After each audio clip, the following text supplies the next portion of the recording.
Hello everyone. ये हमारा session 3 है ऑफ द मार्गदर्शन इनिशिएटिव, जिसमें कि हम लोग मंथली टारगेट्स आपको दे रहे थे कि क्या-क्या, कैसे-कैसे करना है, किन-किन टॉपिक्स को किस प्रायोरिटी के हिसाब से करना है। और ये अगर आप देखेंगे ना तो this is the third session. First session लगभग 2 महीने पहले आया था। उसके बाद सेकंड सेशन 1 महीने पहले आया था। और ये महीना जो मई के महीने के लिए जो आपके टारगेट्स हैं वो इसमें दिए गए हैं। 26 जुलाई को आपका एग्जाम हो जाएगा, तो जुलाई महीने को हम कंसीडर ही नहीं कर रहे हैं। जून महीने से पहले ये जो हम लोग सीरीज चला रहे हैं मार्गदर्शन से, अगर आप लोग इसको फॉलो कर रहे होंगे तो आपका मई महीने में अप्रोक्सीमेट 90% सिलेबस खत्म हो जाएगा। उसके बाद आपका बायोलॉजी के कुछ टॉपिक्स बचेंगे और फिजिक्स बचेगा।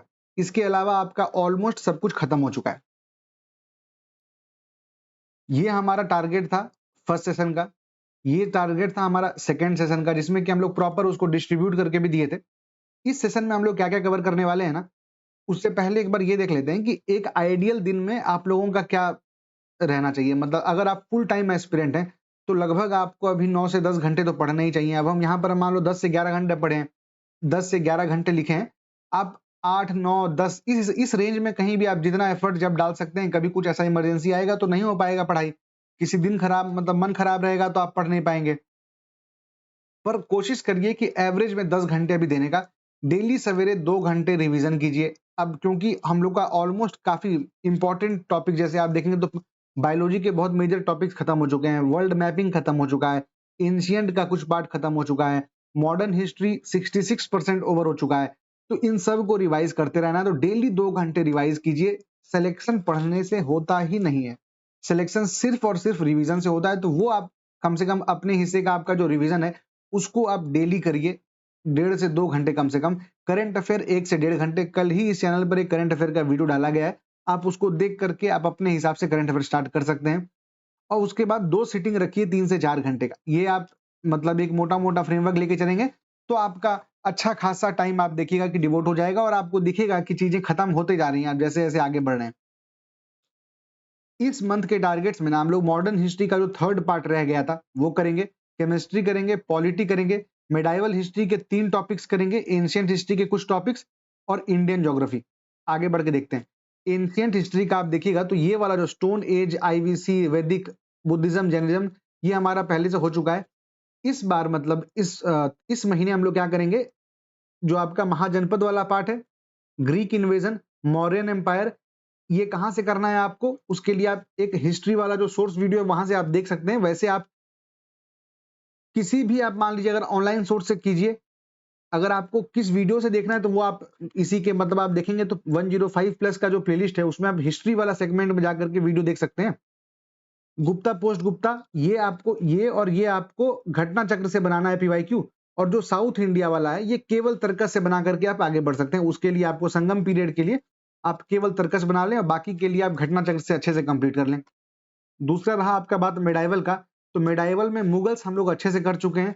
इसमें हम लोग 2 पार्ट करेंगे, ठीक है। एक पार्ट आपका ये रहेगा दिल्ली सल्तनत। दिल्ली देखो, आप मेडाइवल जैसे अगर होता है ना कि मेडाइवल में बहुत बार ऐसा होता है कि जितना हम पढ़ते हैं उतना कॉस्ट बेनिफिट रेशियो नहीं आता है। आपको समझने में दिक्कत होता है, कौन राजा, उसके बाद क्या, इसके बाद क्या। तो कुल मिलाकर के आप केवल 3 चीज भी अगर आप कर लेते हैं ना, मतलब मेडाइवल में अच्छे से दिल्ली सल्तनत कर लो, अच्छे से मुगल्स कर लो, और 1 डेढ़ पन्ने का तो आपका विजयनगर एम्पायर है ही। मतलब वो चारों डायनेस्टीज देख लेना, कौन-कौन से मेजर राजा किस डायनेस्टी में है, और 1-2 ट्रैवलर आया था उसके बारे में जान लेना है आपको। तो ये मतलब ये 3 सेगमेंट नॉन नेगोशिएबल है। आप मेडाइवल छोड़ने का मतलब होता है कि आप जो मुस्लिम इन्वेजन वाला पार्ट हो गया या फिर जो प्री मेडाइवल हो गया, आप वो सब चीजों को छोड़ सकते हैं। पर ये आपको करना पड़ेगा, क्योंकि अगर आप एक बार कर लेंगे ना तो ये मतलब लो हैंगिंग फ्रूट्स है, 5-6 नंबर आपको दिला देगा आसानी से। तो और खासकर जब पैटर्न बदल रहा है तो हम ऐसा किसी चीज को छोड़ के नहीं जा सकते हैं कि अगर कोई आसान सवाल आए और गलत हो तो हम अफोर्ड नहीं कर पाएंगे। तो दिल्ली सल्तनत और आपका सिख वाले का ना आपको क्या करना है, एक पेज का पीडीएफ हम अपने टेलीग्राम ग्रुप पर डालें। सिंगल एक पेज का है, उसमें जो दिया है बस वो पढ़ लीजिएगा, बाकी और कुछ याद करने का जरूरत नहीं है। मॉडर्न हिस्ट्री पार्ट 3 34 तक, मतलब कराची सेशन तक हम लोग ऊपर कर चुके थे। अब यहाँ आपको 35 से 53 आपको ये टॉपिक्स यहाँ पे करने हैं। और आप देखिएगा तो ये सब जैसे टॉपिक्स है ना, बहुत छोटे टॉपिक्स हैं। मतलब आप एक सीटिंग बैठेंगे, ये जो हम बता रहे हैं आपको कि 4 घंटे का एक सीटिंग लेना है, अगर आप 4 घंटे का एक सीटिंग लेंगे तो आपका 4-5 टॉपिक आराम से यहाँ से कवर होता जाएगा। ठीक है, तो ये आप यहाँ से एक बार देख लीजिएगा।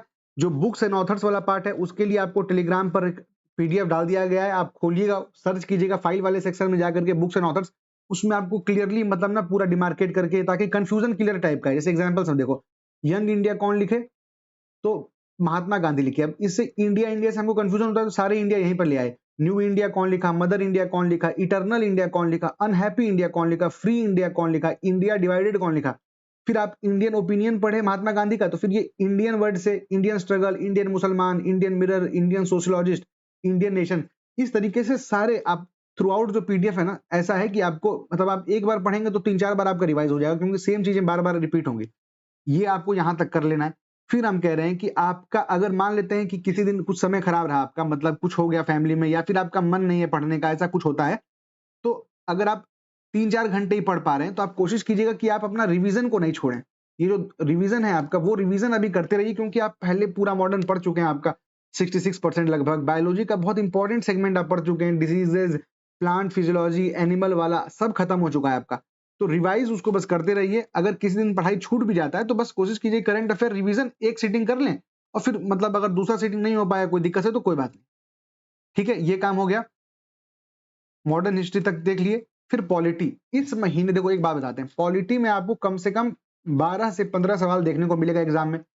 पैटर्न जब बदलता है ना, तो कुछ चीजें अनप्रेडिक्टेबल हो जाती हैं। जैसे करंट अफेयर्स अनप्रेडिक्टेबल हो गई हैं, मतलब हो गई नहीं है पर हो सकता है, प्रोबेबिलिटी है, पर ठीक है, उसके लिए हम लोग विजन वाला लेकर के आएंगे, तो कहीं ना कहीं थोड़ा सा जो उसमें अनप्रेडिक्टेबिलिटी उसको कम कर दिया जाएगा। पर साइंस आप देखिए, या फिर आप ओवरऑल ही देखिएगा, तो हिस्ट्री के भी कुछ सवाल अनप्रेडिक्टेबल आ रहे हैं। तो इन सब को आप मतलब बीट करने के लिए ना, मतलब इन सारे अनप्रेडिक्टेबिलिटी को दबाने के लिए जो कन्वेंशनल टॉपिक्स हैं, जैसे ज्योग्राफी हो गया, पॉलिटी हो गया, ये आपको स्ट्रांग करके रखना होगा। अगर एकदम सर्टेनिटी से एग्जाम निकालना है ना, तो ये बिग 4 के चक्कर में रहना है, पर इसी पे डिपेंडेंट नहीं रहना है। पॉलिटी को अच्छे से पढ़ो, अभी 10-15 दिन आपको लगेगा अच्छे से करने में। आपको ये पीडीएफ जो है, ये पीडीएफ आपको टेलीग्राम पर दे दिया गया है। ये क्या है, मैपिंग का है, जिसमें कि हम आपको क्या किए ना, शॉर्ट नोट्स की तरह 35-35 पेज का इंग्लिश और हिंदी दोनों में डाल दिया गया है आपका पॉलिटी का नोट्स। उसको आप सिंगल पेज वाइज प्रिंट करवाइए, मतलब एक पेज प्रिंटेड रहेगा, दूसरा पेज ब्लैंक रहेगा, और फिर आप उससे रिलेटेड, जैसे चैप्टर 1 जब आप पढ़ते हैं जीके अवेयरनेस का, तो उससे घटना चक्र का chapter number 1, chapter number 2, chapter number 3, chapter number 9। और अगर लगता है एकदम समय नहीं है, तो आप घटना चक्र का जो पूर्वावलोकन है वो मत कीजिए, और जो पॉइंटर है वो पढ़ लीजिए, उससे ऐड कर लीजिए, पर करना पड़ेगा। आप चैप्टर नंबर 21 मान लीजिए पढ़ रहे हैं, जीके अवेयरनेस का आया, आधा पेज में मुश्किल से दिया होगा, फिर खोल करके एक बार चैप्टर नंबर 40 का देख लीजिए पीवाईक्यू, वापस आ जाइए। आपको पॉलिटी का एक वीडियो डाला गया है, आप ये वीडियो को भी देख सकते हैं, आपको बेटर तरीके से पता चल जाएगा क्या कैसे करना है। लक्ष्मीकांत का समरी भी डाल दिया गया टेलीग्राम पर, शॉर्ट नोट्स इंग्लिश और हिंदी दोनों में डाल दिया गया है, और ये मैपिंग पीडीएफ जो आपको हम यहाँ पर दिखा रहे हैं, उसका ये अलगार शीट आपके पास मिल जाएगा। ठीक है, तो पॉलिटी आपका यहाँ तक ऐसे निपट जाएगा।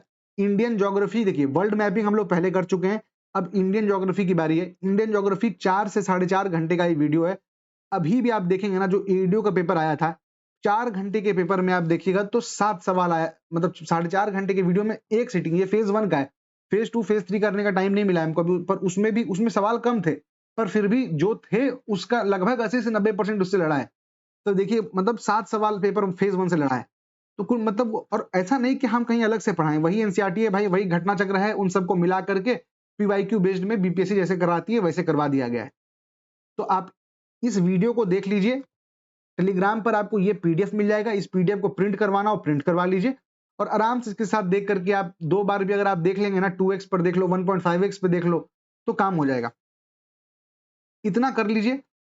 फिर आपका देखिए, बायोलॉजी में हम लोग विटामिन, मिनरल्स और डिजीजेस खत्म कर चुके थे, एनिमल फिजियोलॉजी खत्म कर चुके हैं, और प्लांट वाला खत्म कर चुके हैं। इसके अलावा आपका कुछ कुछ जो स्टार्टिंग का क्लासिफिकेशन, एक प्लांट्स ऑफ इकोनॉमिक इंपॉर्टेंस, इस टाइप का कुछ कुछ बचा हुआ है आपका, वो हम लोग बाद में देखेंगे, अगले महीने देखेंगे। अभी आपको क्या करना है ना, केमिस्ट्री का 1 to 5 हम लोग कर चुके हैं, 6 to 10 आपको इस बार निपटाना है। कैसे करना है, कहां से क्या सोर्स रहेगा, हर चीज आपको यहाँ पर बता दिया गया है। तो आप देखेंगे, अगर आप इस तरीके से ये सारे टॉपिक्स कवर करिएगा ना, तो आपका ऑलमोस्ट सिलेबस 80 to 90% मई में खत्म हो जाएगा। जून में हम लोग कैपेसिटी बिल्डिंग करेंगे। कैपेसिटी बिल्डिंग का मतलब क्या हुआ, कुछ नहीं, टेस्ट सीरीज देना, देखना कहाँ पे क्या दिक्कत आ रहा है, जहां दिक्कत आ रहा है उसको एकदम टारगेटेड तरीके से उसको ठीक कर लेना, आगे बढ़ जाना। और जो सिलेबस की हम बात ये हो गया। और एक चीज आपको क्या ध्यान देना है कि इस महीने आपको 2 टेस्ट देना है। इस महीने आपको एटलीस्ट 2 फुल लेंथ टेस्ट देना है। आप पढ़े हो नहीं पढ़े हो, आपका करंट अफेयर हुआ है नहीं हुआ है, फर्क नहीं पड़ता है। 2 फुल लेंथ टेस्ट देना है, क्योंकि मार्क्स कम आने से ना मार्क्स कम आने में आपको मतलब ये भी नहीं लेना है कि कम आया तो डिमोटिवेट हो गया, नहीं। Marks is not the output which मतलब जिससे आपको कंसर्न होना चाहिए। आप एक बार देखेंगे तो इसी चैनल पर 2-3 दिन पहले हम एक टेस्ट सीरीज का वीडियो डाले हैं कि टेस्ट सीरीज देना कैसे है, किसका देना है और देख करके क्या एनालाइज करना है। वहां से आप एक बार उसको देखिए, बहुत अच्छे से बता दिया गया है। ठीक है, तो मई तक हम लोग ऑलमोस्ट खत्म हो जाएगा। जून में जो हम लोग की कैपेसिटी बिल्डिंग बची वो करेंगे और जुलाई में रिवीजन करके इसको निपटा दिया जाएगा। आप डिस्क्रिप्शन में देखेंगे तो आपको एक बीपीएससी भाई 72nd सीसी का एक एसएफजी ग्रुप का लिंक मिलेगा। इस एसएफजी ग्रुप में आप जाएंगे ना तो आपको देखेंगे वहां पर डेली लोग मतलब आप समझिए ऑलमोस्ट 6000 एंट्रीज। इसमें डाउट पूछना मना है, तो इसमें एक भी चीज डाउट का नहीं है, सारे अपने टारगेट ट्रैकिंग के ही हैं। तो लगभग 6000 लोग मतलब 6000 पोस्ट दैनिक प्रगति पत्र का ऐसे आ चुका है, जिसमें कि लोग डेली सुबह आते हैं, लिखते हैं क्या क्या क्या पढ़ना है, रात को उसको टिक मार के कितना हुआ कितना नहीं हुआ करके डालते हैं। तो आपको डिस्क्रिप्शन में ये लिंक एक्टिव कर दिया जाएगा। एक दिन के लिए लिंक एक्टिव रहेगा, आप एक दिन में आकर के जुड़ जाइए, क्योंकि ज्यादा हो जाता है तो उसमें डाउट आता है, फिर हम उसको एड्रेस नहीं कर पाते हैं। ठीक है, तो यही रहा। कुछ आपको और मतलब कुछ और जानना है, कुछ और पूछना चाहते हैं तो कमेंट सेक्शन पे कमेंट कर सकते हैं। धन्यवाद।